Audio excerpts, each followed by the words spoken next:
Chapter 7. Archaic Man. The word archaic means primal, original. While it is one of the most difficult and thankless of tasks to say anything of importance about civilized man of today, we are apparently in a more favorable position with regard to archaic man. In the first case, we try to reach a commanding point of view, but actually are caught in the same presuppositions and blinded by the same prejudices as are those about whom we wish to speak. In the case of the archaic man, however, we are far removed from his world in time, and our mental capacities are more differentiated than his. It is therefore apparently possible for us to occupy a point of vantage from which we can overlook his world and the meaning it held for him. This sentence delimits the subject to be covered in the present essay. Save by restricting myself to the psychic life of archaic man, I could hardly paint his picture in so small a space. I shall confine myself to the task of making this picture sufficiently inclusive, and shall not consider the findings of anthropology with regard to primitive races. When we speak of man in general, we do not have his anatomy, the shape of his skull or the color of his skin, in mind, but mean rather his psychic world, his state of consciousness, and his mode of life. Since all this belongs to the subject matter of psychology, we shall be dealing here chiefly with archaic or primitive mentality. Despite this limitation, it turns out that we have actually widened our theme, because it is not only primitive man whose psychic processes are archaic. The civilized man of today shows these archaic processes as well, and not merely in the form of sporadic throwbacks from the level of modern social life. On the contrary, every civilized human being, whatever his conscious development, is still an archaic man at the deeper levels of his psyche. Just as the human body connects us with the mammals and displays numerous relics of earlier evolutionary stages going back even to the reptilian age, so the human psyche is likewise a product of evolution, which, when followed up to its origins, shows countless archaic traits. When first we come into contact with primitive peoples or read about primitive mentality in scientific works, we cannot fail to be deeply impressed with the strangeness of archaic man. Lévi-Breuil himself, an authority in the field of the psychology of primitive societies, never wearies of insisting upon the striking difference between the pre-logical state of mind and our conscious outlook. It seems to him, as a civilized man, inexplicable that the primitive should disregard the obvious lessons of experience, should flatly deny the most evident causal connections, and instead of accounting for things as accidents or on reasonable grounds, should simply take their collective representations to be valid offhand. By collective representations, Lévi-Breuil means widely current ideas whose truth is held to be self-evident, such as the primitive ideas regarding spirits, witchcraft, the power of medicines, and so forth. While it is perfectly understandable to us that people die of advanced age, or as the result of diseases that are recognized to be fatal, this is not the case with primitive man. When old persons die, he does not believe it to be as a result of age. He argues that there are persons who have grown much older. Likewise, no one dies as the result of disease, for there have been other people who recovered from the same disease, or never contracted it. To him, the real explanation is always magic. Either a spirit has killed the man, or sorcery has done so. Many primitive tribes recognize death in battle as the only natural death. Still other tribes regard even death in battle as unnatural, holding that the adversary who brought it about must either have been a sorcerer or have used a charmed weapon. This grotesque idea can on occasions take an even more impressive form. For instance, 2 anklets were found in the stomach of a crocodile shot by a European. The natives recognized the anklets as the property of 2 women who, some time before, had been devoured by a crocodile. At once the charge of witchcraft was raised, for this quite natural occurrence, which would never have aroused the suspicions of a European. was given an unexpected interpretation in the light of one of those presuppositions which Lévi-Brühl calls collective representations. The natives said that an unknown sorcerer had summoned the crocodile and had bidden it to bring him the two women. The crocodile had carried out the command. But what about the anklets in the beast's stomach? The natives maintained that crocodiles never ate people unless bidden to do so. The crocodile had received the anklets from the sorcerer as a reward.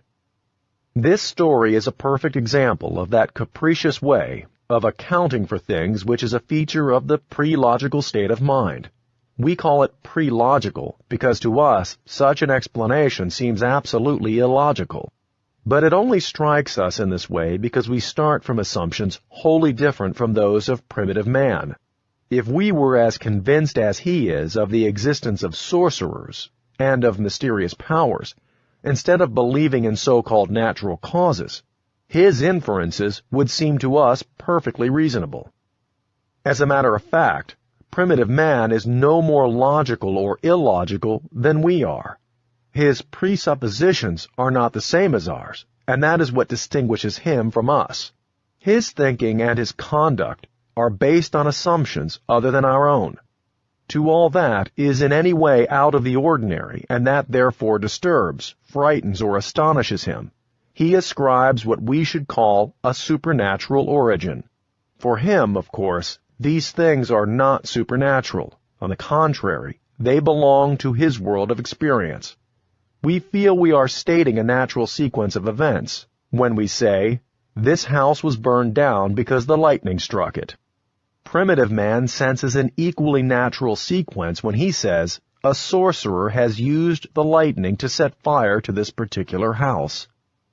There is nothing whatever within the experience of primitive man, provided that it is at all unusual or impressive, that will not be accounted for on similar grounds.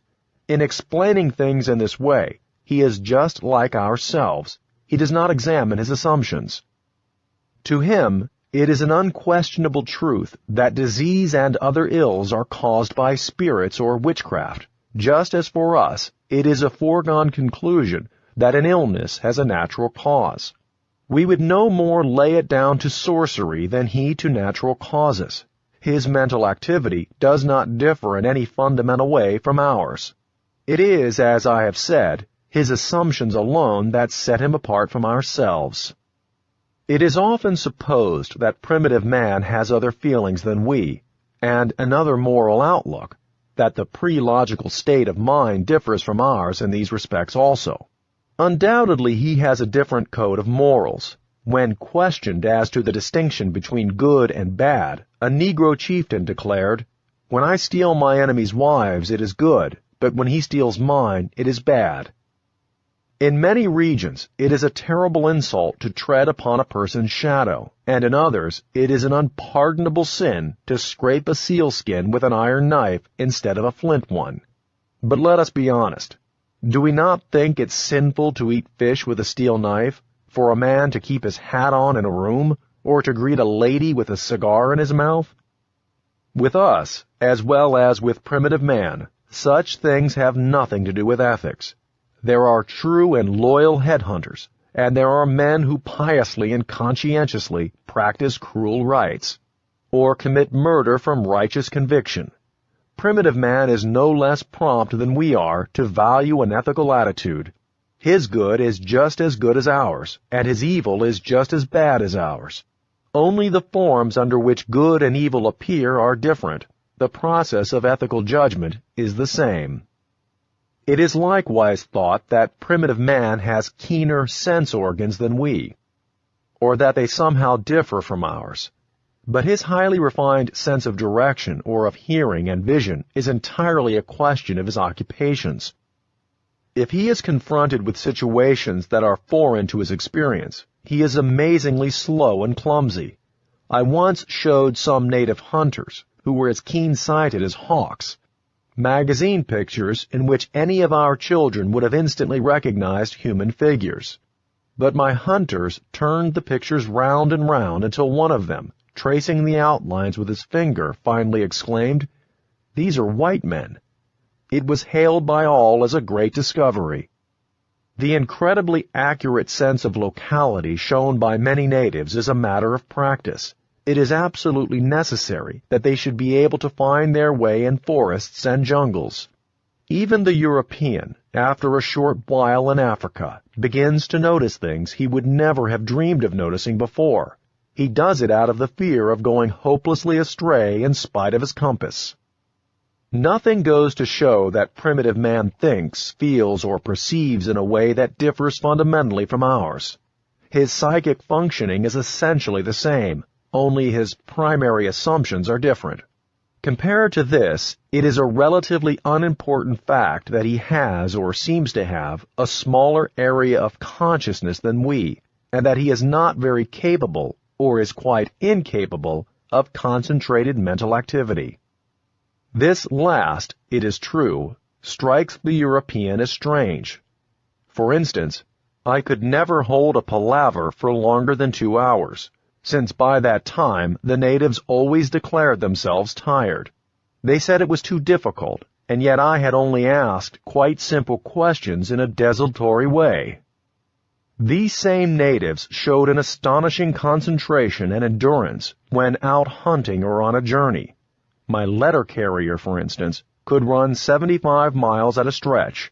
I saw a woman in her 6th month of pregnancy carrying a baby on her back and smoking a long pipe of tobacco, danced almost the whole night through round a blazing fire when the temperature was 95 degrees without collapsing. It cannot be denied that primitive people are capable of concentrating upon things that interest them. If we try to give our attention to uninteresting matters, we soon notice how feeble our powers of concentration are. We ourselves, like them, are dependent upon emotional undercurrents. It is true that primitive man is simpler and more childlike than we, in good and evil alike. This in itself does not impress us as strange, and yet, when we approach the world of archaic man, we have the feeling of something prodigiously strange. As far as I have been able to analyze it, this feeling comes mainly from the fact that the primary assumptions of archaic man differ essentially from ours, that he lives, if I may use the expression, in a different world. Until we come to know his presuppositions, he is a riddle hard to read, but when we know them, all is relatively simple. We might equally well say that the primitive man ceases to be a riddle when we have come to know our own presuppositions. It is a rational presupposition of ours that everything has a natural and perceptible cause. We are convinced of this. Causality, so understood, is one of our most sacred dogmas. There is no legitimate place in our world for invisible, arbitrary, and so-called supernatural forces, unless indeed we follow the modern physicist in his scrutiny of the minute and secret world of the atom, wherein, as it appears, curious things come to pass. But that lies far from the beaten track. We distinctly resent the idea of invisible and arbitrary forces, for it is not so long ago that we made our escape from that frightening world of dreams and superstitions, and constructed for ourselves a picture of the cosmos worthy of rational consciousness, that latest and greatest achievement of man. We are now surrounded by a world that is obedient to rational laws. It is true that we do not know the causes of everything, but they will in time be discovered, and these discoveries will accord with our reasoned expectations. That is our hope, and we take it as much for granted as primitive man does his own assumptions. There are also chance occurrences, to be sure, but these are merely accidental, and we have granted them a causality of their own. Chance occurrences are repellent to the mind that loves order.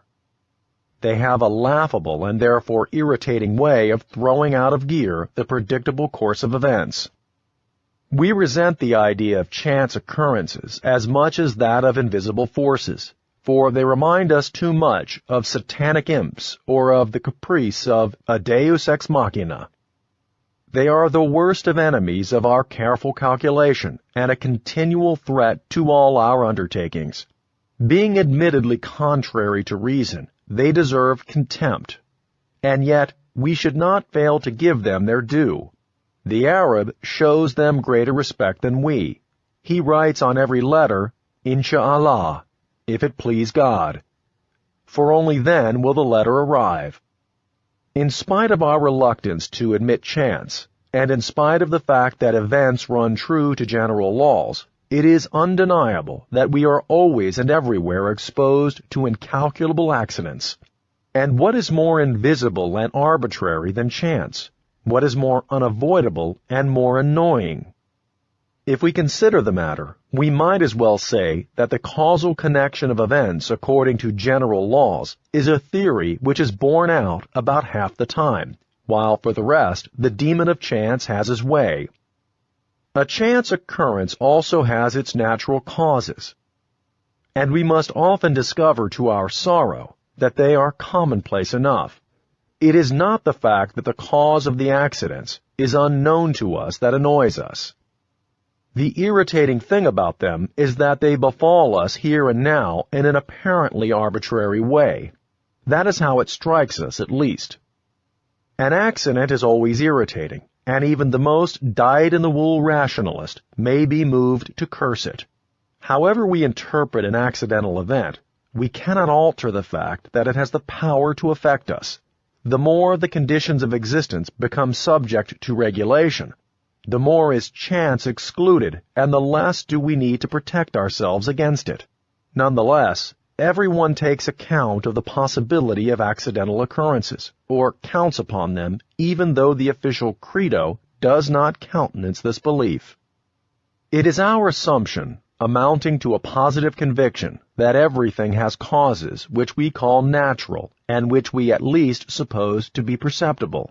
Primitive man, on the other hand, assumes that everything is brought about by invisible arbitrary powers, in other words, that everything is chance. Only he does not call it chance, but intention. Natural causation is to him a mere semblance, and not worthy of mention. If 3 women go to the river to draw water, and a crocodile seizes the one in the center and pulls her under, our view of things leads us to the verdict that it was pure chance that that particular woman was seized. The fact that the crocodile seized her seems to us natural enough, for these beasts occasionally do eat human beings. For primitive man, such an explanation completely obliterates the facts and accounts for no aspect of the whole exciting story. Archaic man is right in holding our view of the matter to be superficial or even absurd, for the accident might not have happened and still the same interpretation would fit the case. The prejudice of the European does not allow him to see how little he really explains things in such a way. Primitive man expects more of an explanation. What we call chance is to him arbitrary power. It was therefore the intention of the crocodiles, as everyone could observe, to seize the woman who stood between the other 2. If it had not had this intention, it would have taken one of the others. But why did the crocodile have this intention? These animals do not ordinarily eat human beings. This assertion is correct, quite as correct as the statement that there is no rainfall in the Sahara. Crocodiles are really timid animals, and are easily frightened. Considering their numbers, they kill astonishingly few people, and it is an unexpected and unnatural event when they devour a man. Such an event calls for explanation. Of his own accord, the crocodile would not take a human life. By whom, then, was he ordered to do so? It is on the facts of the world around him that primitive man bases his verdicts. When the unexpected occurs, he is justifiably astonished and wishes to know the specific causes. To this extent, he behaves exactly as we do, but he goes further than we. He has one or more theories about the arbitrary power of chance.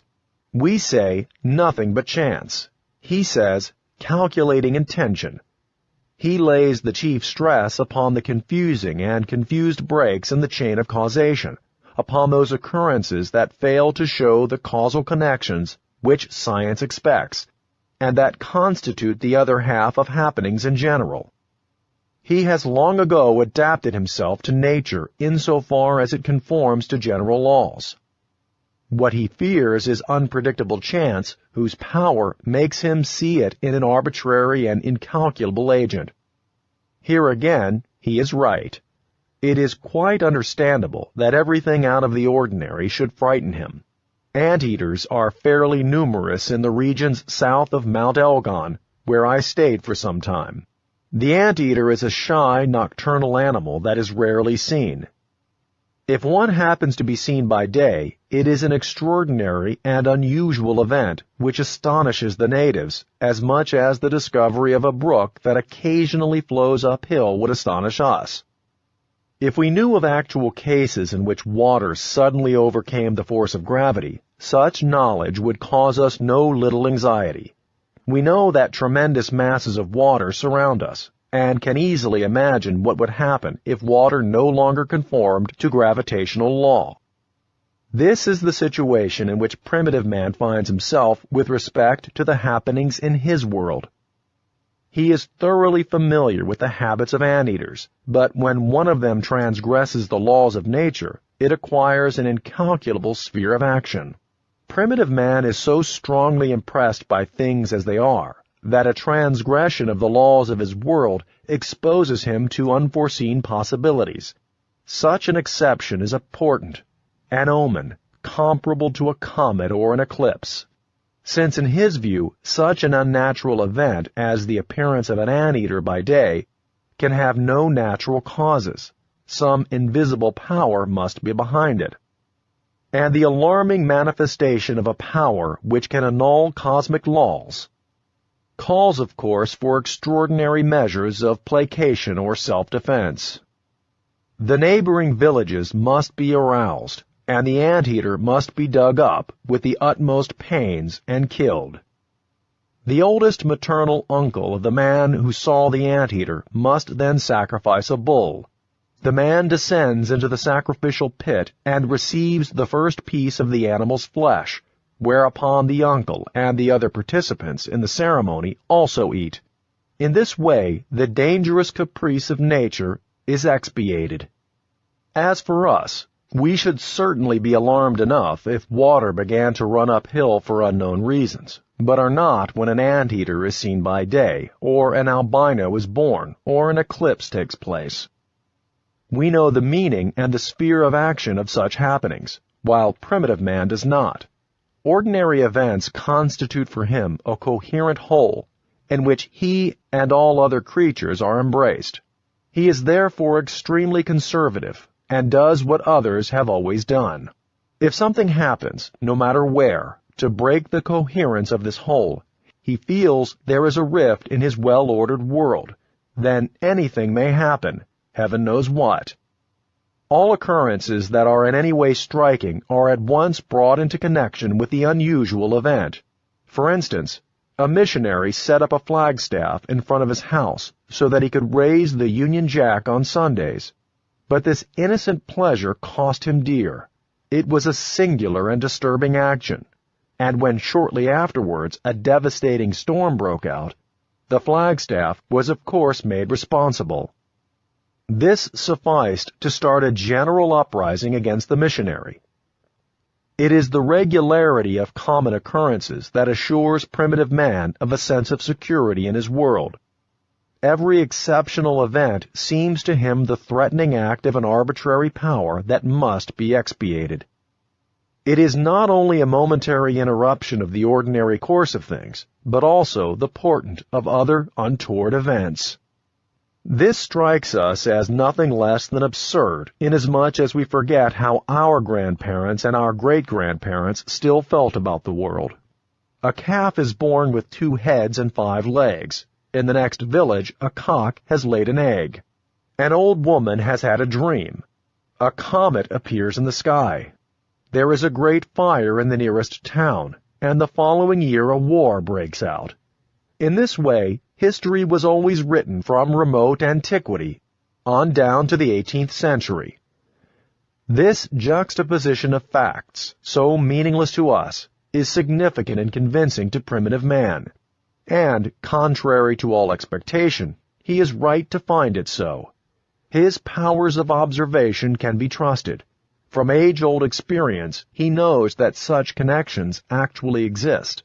What seems to us a wholly senseless heaping up of single haphazard occurrences, because we pay attention only to single events and their particular causes, is for primitive man a completely logical sequence of omens and of happenings indicated by them.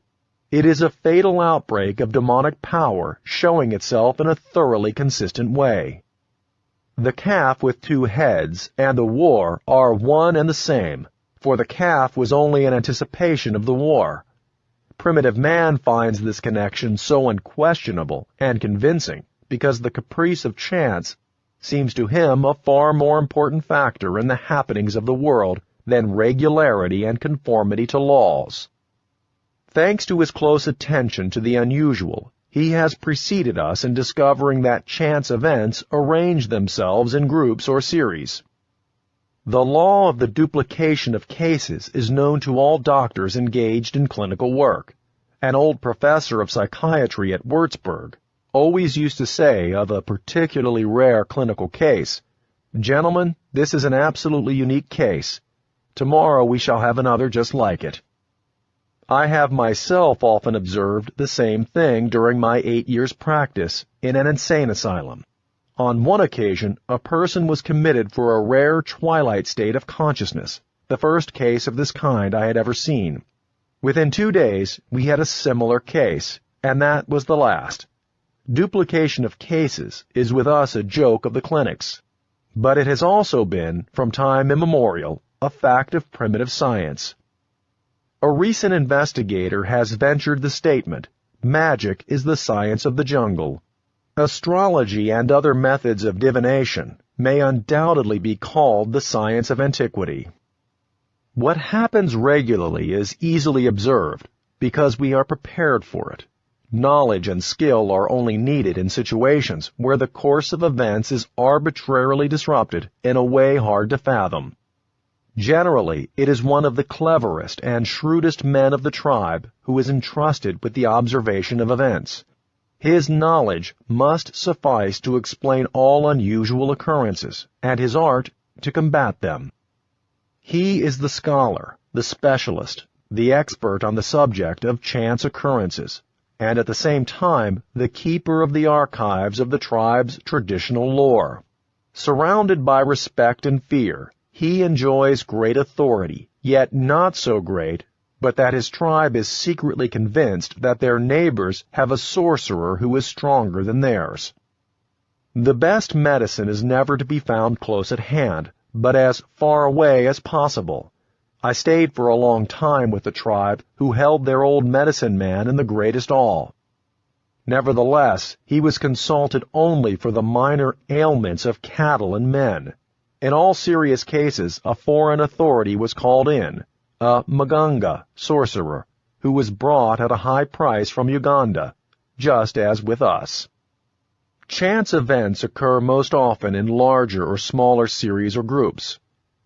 An old and well-tried rule for foretelling the weather is this, that when it has rained for several days, it will also rain tomorrow. A proverb says, misfortunes never come singly. Another has it that it never rains but it pours. Such proverbial wisdom is primitive science. The people believe it and hold it in awe, while the educated man smiles at it, until something unusual happens to him. I will tell you a disagreeable story. A woman I know was awakened one morning by a peculiar tinkling on her night table. After looking about her for a while, she discovered the cause. The rim of her tumbler had snapped off in a ring about 1/4 of an inch wide. This struck her as peculiar, and she rang for another glass. About 5 minutes later, she heard the same tinkling, and again the rim of the glass had broken off. This time she was greatly disquieted, and had a third glass brought. Within 20 minutes, the rim broke off again with the same noise. 3 such accidents in immediate succession were too much for her. She gave up her belief in natural causes on the spot, and brought out in its place a collective representation, the conviction that an arbitrary power was at work. Something like this happens to many modern people, provided they are not too hard-headed, when they are confronted with events which natural causation fails to explain. We naturally prefer to deny such occurrences. They are unpleasant because they disrupt the orderly course of our world and make anything seem possible. Their effect upon us shows that the primitive mind is not yet dead. Primitive man's belief in arbitrary power does not arise out of thin air, as was always supposed, but is grounded in experience. What we have always called his superstition is justified by the grouping of chance occurrences. There is a real measure of probability that unusual events will coincide in time and place. We must not forget that our experience is not fully to be trusted in this regard. Our observation is inadequate because our point of view leads us to overlook these matters. For instance, in a serious mood, it would never occur to us to take the following events as a sequence. In the morning, a bird flies into your room. An hour later, you witness an accident in the street. In the afternoon, a relative dies. In the evening, your cook drops the soup tureen. And, on coming home late at night, you find that you have lost your key. Primitive man would not have overlooked a single item in this chain of events, for every new link would have answered to his expectations. And he is right. He is much more nearly right than we are willing to admit. His anxious expectations are justified and serve a purpose. Such a day, he holds, is ill-omened, and on it, nothing should be undertaken. In our world, this would be reprehensible superstition, but in the world of primitive man, it is a highly appropriate shrewdness. In that world, man is far more exposed to accidents than we are in our protected and well-regulated existence. When you are in the wilderness, you dare not take too many chances. The European soon comes to appreciate this. When a Pueblo Indian does not feel in the right mood, he stays away from the men's council. When an ancient Roman stumbled on the threshold as he left his house, he gave up his plans for the day. This seems to us senseless, but under primitive conditions of life, such an omen inclines one at least to be cautious. When I am not in full control of myself, my bodily movements may be under a certain constraint. My attention is easily distracted. I am somewhat absent-minded. As a result, I knock against something, stumble, let something fall, or forget something. Under civilized conditions, these are mere trifles, but in the primeval forest, they mean mortal danger. It is fatal to make a false step upon the rain-soaked trunk of a tree that serves as a bridge high over a river teeming with crocodiles. Suppose I lose my compass in the deep grass, or forget to load my rifle and blunder into a rhinoceros trail in the jungle. If I am preoccupied with my thoughts, I may tread upon a puff adder. At nightfall, I forget to put on my mosquito boots in time, and 11 days later I die from an onset of tropical malaria. To forget to shut one's mouth while bathing suffices to bring on a fatal attack of dysentery. For us, a distracted state of mind is the natural cause of such accidents. For primitive man, they are objectively conditioned omens or sorcery. But it may be more than a question of inattention. In the Kotoshi region south of Mount Elgo, I went for an excursion into the Cabras forest. There, in the thick grass, I nearly stepped on a puff adder, and only managed to jump away just in time. In the afternoon, my companion returned from a hunt, deathly pale and trembling in every limb. He had almost been bitten by a 7-foot mamba, which darted at his back from a termite hill. Without a doubt, he would have been killed had he not been able at the last moment to wound the animal with a shot.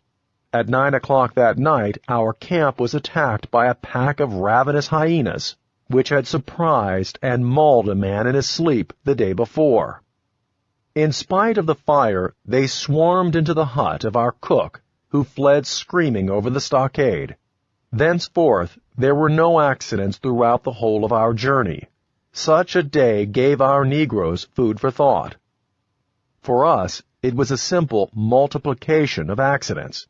but for them the inevitable fulfillment of an omen that had occurred upon the first day of our journey into the wilds. It so happened that we had fallen, car, bridge, and all, into a stream we were trying to cross. Our boys had exchanged glances on that occasion as if to say, "Well, that's a fine start." To cap the climax, a tropical thunderstorm blew up and soaked us so thoroughly that I was prostrated with fever for several days.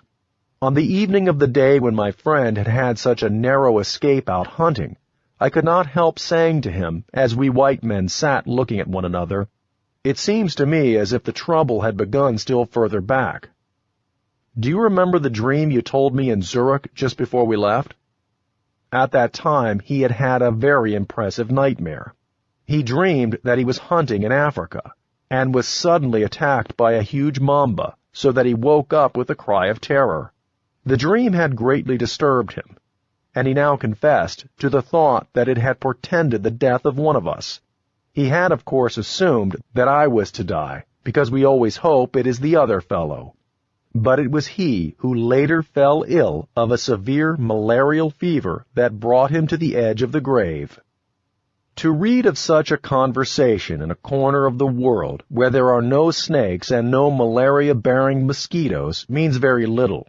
One must imagine the velvety blue of a tropical night, the overhanging black masses of gigantic trees standing in a virgin forest, the mysterious voices of the nocturnal spaces, a lonely fire with loaded rifles stacked beside it, mosquito nets, boiled swamp water to drink, and above all, the conviction expressed by an old Afrikander who knew what he was saying. This isn't man's country, it's God's country. There man is not king. It is rather nature, the animals, plants, and microbes. Given the mood that goes with the place, one understands how it is that we found a dawning significance in things that anywhere else would provoke a smile. That is the world of unrestrained, capricious powers, with which primitive man has to deal day by day. The extraordinary event is no joke to him. He draws his own conclusions. It is not a good place. The day is unfavorable, and who knows what dangers he avoids by following such warnings. Magic is the science of the jungle. A portent affects the immediate modification of a course of action, the abandonment of a planned undertaking, a change of psychic attitude. These are all highly expedient reactions in view of the fact that chance occurrences tend to fall in sequences, and that primitive man is wholly unconscious of psychic causality.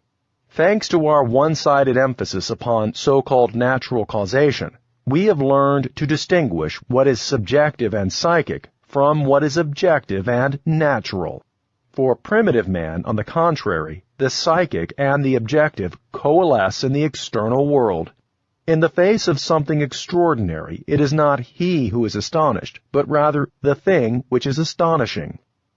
It is mana, endowed with magic power. What we would call the powers of imagination and suggestion seem to him invisible forces which act upon him from without. His country is neither a geographical nor a political entity. It is that territory which contains his mythology, his religion, all his thinking and feeling, insofar as he is unconscious of these functions. His fear is localized in certain places that are not good. The spirits of the departed inhabit such or such a wood. That cave harbors devils, which strangle any man who enters. In yonder mountain lives the great serpent. That hill is the grave of the legendary king. Near this spring or rock or tree every woman becomes pregnant. That ford is guarded by snake demons. This towering tree has a voice that can call certain people. Primitive man is unpsychological. Psychic happenings take place outside him in an objective way. Even the things he dreams about seem to him real. That is his only reason for paying attention to dreams. Our Elgonyi porters seriously maintained that they never had dreams, only the sorcerer had them. When I questioned the sorcerer, He declared that he had stopped having dreams when the British entered the land. His father had still had big dreams, he told me, and had known where the herd strayed, where the cows took their calves, and when there was going to be a war or a pestilence. It was now the district commissioner who knew everything, and they knew nothing. He was as resigned as certain Papuans are, who believe that the crocodiles have in good part gone over to the British government. It happened that a native convict had escaped from the authorities and been badly mangled by a crocodile while trying to cross a river. They therefore concluded that it must have been a police crocodile. God now speaks in dreams to the British, and not to the medicine man of the Algany, he told me, because it is the British who have the power. Dream activity had emigrated. Occasionally, the souls of the natives emigrate, and the medicine man catches them in cages as if they were birds, or strange souls immigrate and cause diseases. This projection of psychic happenings naturally gives rise to relations between men, or between men and animals or things, that to us are inconceivable. A white man shoots a crocodile. At once a crowd of people come running from the nearest village and excitedly demand compensation.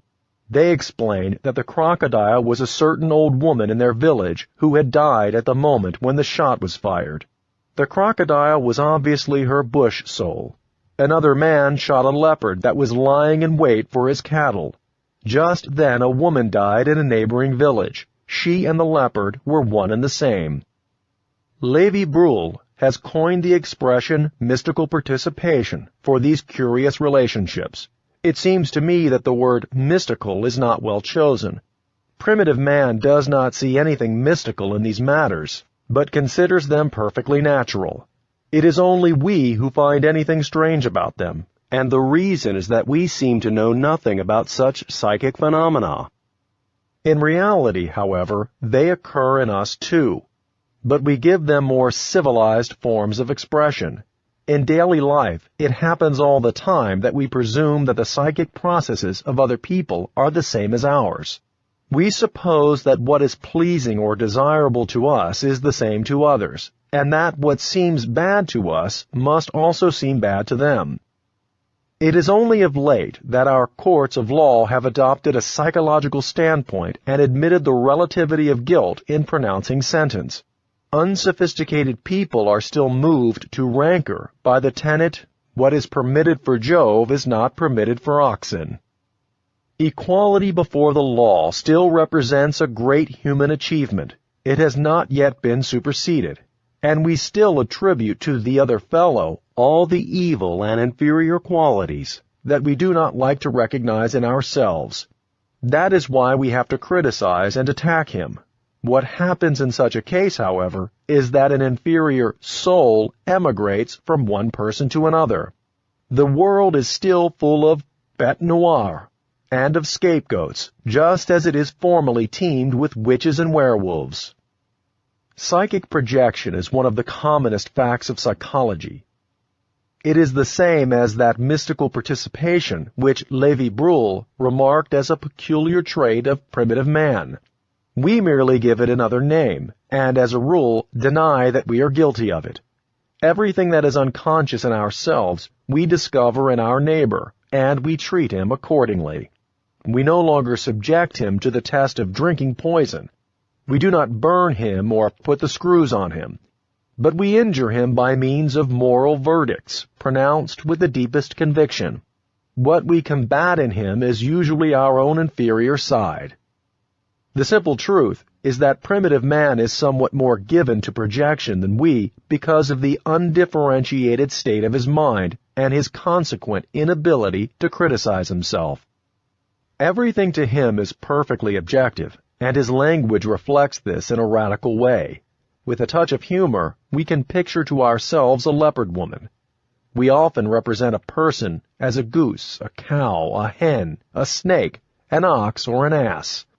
As uncomplimentary epithets, these images are familiar to us all. But when primitive man attributes a bush soul to a person, the poison of the moral verdict is absent. Archaic man is too naturalistic for that. He is too much impressed by things as they are to pass judgment readily, and is therefore much less prone to do so than we. The Pueblo Indians declare in a matter-of-fact way that I belonged to the bear totem, in other words, that I was a bear, because I did not come down on a ladder frontwards like a man, but backwards using my hands like a bear. If a European said that I had the nature of a bear, this would come to much the same thing, with perhaps a slightly different shade of meaning. The theme of the bush soul, which seems so strange when we meet with it in primitive societies, has become with us, like so much else, a mere figure of speech. If we take our metaphors in a concrete way, we return to a primitive point of view. For instance, we have the medical expression to handle a patient. In concrete terms, this means to lay his hands upon, to work at with the hands. And this is precisely what the medicine man does with his patients. We find the bush soul hard to understand because we are baffled by such a concrete way of looking at things. We cannot conceive of a soul as an entity that emigrates and takes up its abode in a wild animal. When we describe someone as an ass, we do not mean that he is in every respect the quadruped called an ass. We mean that he resembles an ass in some particular respect. As far as the person in question is concerned, we isolate a part of his personality or psyche and concretize this part of him in the image of an ass. So, for primitive man, the leopard woman is a human being, and only her bush soul is a leopard. Since all unconscious psychic life is concrete and objective for archaic man, he supposes that a person describable as a leopard has the soul of a leopard. If the concretizing goes further, he assumes that such a soul lives in the bush in the form of a real leopard. These identifications, brought about by the projection of psychic happenings, create a world in which man is contained not only physically, but psychically as well. To a certain extent, he coalesces with it. In no way is he master of this world, but rather its component. Primitive man, in Africa for instance, is still far from the glorification of human powers. He does not dream of regarding himself as the Lord of creation. His zoological classification does not culminate in Homo sapiens, but in the elephant. Next comes the lion, then the python or the crocodile, then man and the lesser beings. It never occurs to him that he might be able to rule nature. It is civilized man who strives to dominate nature and therefore devotes his greatest efforts to the discovery of natural causes, which will give him the key to nature's secret laboratory. That is why he strongly resents the idea of arbitrary powers and denies them. Their existence would amount to proof that his attempt to dominate nature is futile after all. Summing up, we may say that the outstanding trait of archaic man is his attitude toward the capriciousness of chance, which he considers a far more important factor in cosmic happening than natural causes. Chance occurrences have two aspects. On the one hand, it is a fact that they tend to take place in series, and on the other, that they are endowed with an apparent purposefulness through the projection of unconscious psychic contents, in other words, by mystical participation. Archaic man, to be sure, does not draw this distinction, for he projects psychic happenings so completely that they coalesce with physical events. An accident seems to him to be an arbitrary and intentional act, an interference by an animated being, because he does not realize that unusual events move him only insofar as he invests them with the force of his own astonishment or fear. Here it is true. We move on treacherous ground. Is a thing beautiful because I attribute beauty to it? It is well known that great minds have wrestled with the question whether it is the glorious sun that illumines the worlds, or whether it is the human eye by virtue of its relation to the sun. Archaic man believes it to be the sun, and civilized man believes it is the eye, so far, at any rate, as he reflects at all and does not suffer from the disease of poets. He must strip nature of psychic attributes in order to dominate it. To see his world objectively, he must take back all his archaic projections. In the primitive world, everything has psychic qualities. Everything is endowed with the elements of man's psyche, or let us say, of the human psyche, of the collective unconscious, for there is as yet no individual psychic life. Let us not forget, in this connection, that what the Christian sacrament of baptism purports to do is of the greatest importance for the psychic development of mankind. Baptism endows the human being with a unique soul. I do not mean, of course, the baptismal rite in itself as a magical act that is effective at one performance. I mean that the idea of baptism lifts a man out of his archaic identification with the world and changes him into a being who stands above it. The fact that mankind has risen to the level of this idea is baptism in the deepest sense, for it means the birth of spiritual man who transcends nature. It is an axiom in the study of the unconscious that every relatively independent psychic content is personified whenever the opportunity arises. We find the clearest instances of this in the hallucinations of the insane and in mediumistic communications. An invisible person arises wherever and whenever an autonomous psychic component is projected. This explains the spirits of an ordinary spiritualistic seance and the ghosts which appear to primitive man. If an important psychic content is projected upon a human being, he becomes mana, that is, endowed with the power of producing unusual effects. He or she becomes a sorcerer, a witch, a werewolf, or the like. The primitive belief that the medicine man catches the souls that have wandered away by night and puts them into cages like birds strikingly illustrates this. Psychic projections endow the medicine man with mana. They cause animals, trees, and stones to speak because they are psychic activities. They compel the individual to obey them. For this reason, an insane person is hopelessly at the mercy of his voices, that which is projected in his own psychic activity. Without knowing it, he is the one who speaks through his voices, just as he is the one who hears, sees, and obeys. From the psychological point of view, primitive man's belief that the arbitrary power of chance answers to the intentions of spirits and of sorcerers is completely natural, because it is an unavoidable inference from the facts as he sees them. And let us not delude ourselves in this connection. If we explain our scientific views to an intelligent native, he will credit us with a ludicrous superstitiousness and a disgraceful want to logic. He believes that the world is lighted by the sun and not by the human eye. My friend Mountain Lake, a Pueblo chief, once called me sharply to account because I had given voice to the Augustinian tenet, "He is not here, our Lord the Sun, but he whom he made." Pointing to the sun, he declared indignantly, "He who goes there is our Father. You can see him. From him comes all light, all life. There is nothing that he has not made." He became greatly excited, struggled for words, and finally exclaimed, "Even a man in the mountains who goes alone cannot make his fire without him." The archaic standpoint can hardly be more beautifully expressed than by these words. The power that rules us comes from the external world, and through it alone are we permitted to live. With us, religious thought still keeps alive the archaic state of mind, even though our time is bereft of gods. Untold millions of people still think in this way. In speaking of primitive man's outlook upon the caprice of chance, I expressed the view that this attitude serves a purpose, and therefore has a meaning.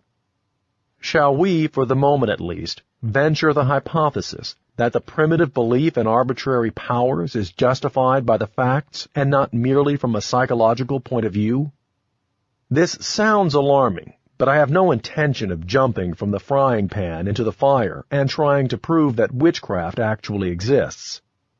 I wish only to consider the conclusions to which we shall be led if we follow primitive man in supposing that all light comes from the sun, that things are beautiful in themselves, and that a human part soul is a leopard.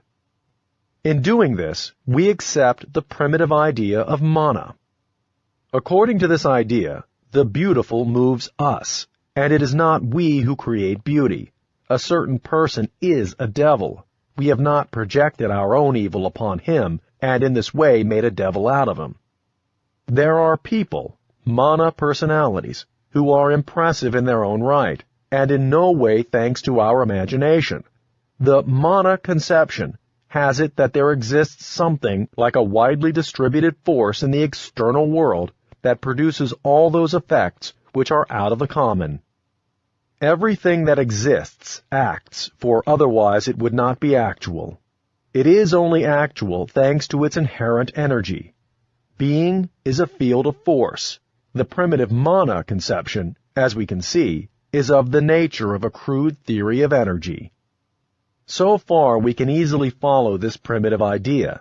The difficulty arises when we try to carry its implications further, for they reverse the process of psychic projection of which I have spoken. These implications are as follows. It is not my imagination or my awe that makes a sorcerer of the medicine man. On the contrary, he is a sorcerer and projects his magical powers upon me.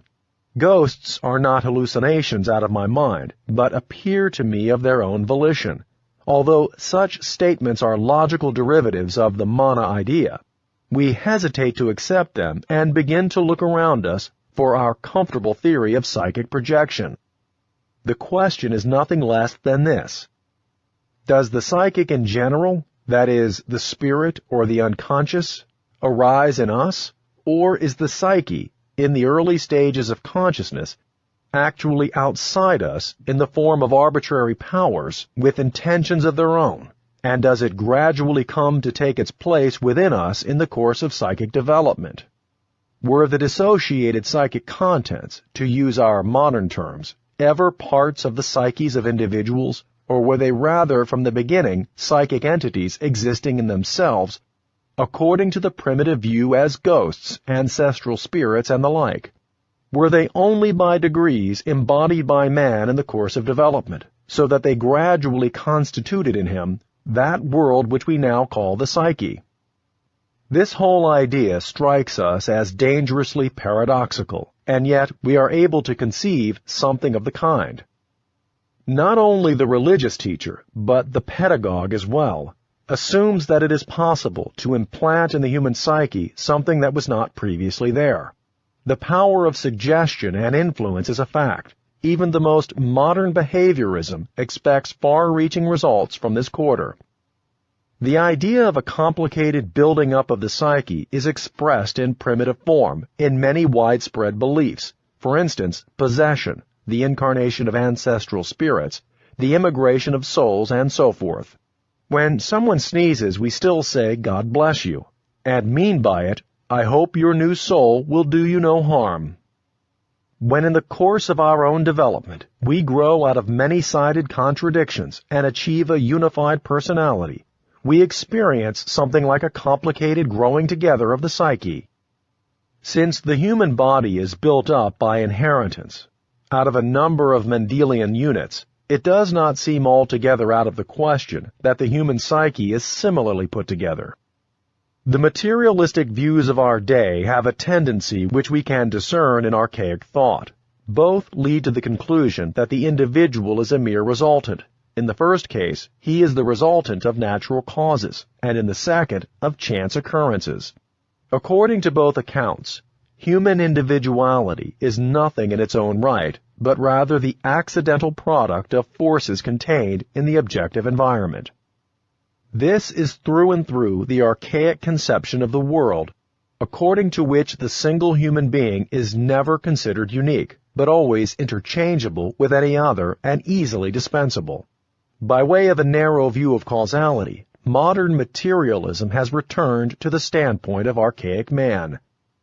But the materialist is more radical, because he is more systematic than primitive man. The latter has the advantage of being inconsistent. He makes an exception of the mana personality. In the course of history, these mana personalities were exalted to the position of divine figures. They became heroes and kings who shared in the immortality of the gods by eating of their rejuvenating food.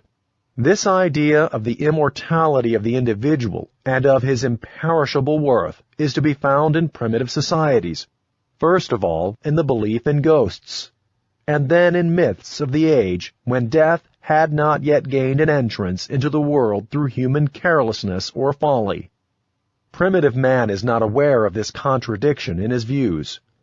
Our Negro porters assured me that they had no idea what would happen to them after death. According to them, a man is simply dead. He does not breathe any longer, and the corpse is carried into the bush where the hyenas eat it. That is what they think about it by day, but the night teems with the spirits of the dead who bring diseases to cattle and man, who attack and strangle the nocturnal traveler, and indulge in other forms of violence. The primitive mind is full of such contradictions. They could worry a European out of his skin, and it would never occur to him that something quite similar is to be found in our civilized midst. We have universities where the idea of divine intervention is considered beneath dispute, but where theology is part of the curriculum. A research worker in natural science may hold it obscene to attribute the smallest variation of an animal species to an act of God, but may have another drawer in his mind in which he keeps a full-blown Christian faith which he likes to parade on Sundays. Why should we excite ourselves about primitive inconsistency? It is not possible to derive any philosophical system from the elementary thoughts of primitive man. They furnish us only with antinomies. And yet it is just these which are the inexhaustible source of all mental effort and provide the problems of thought in all times and in all civilizations.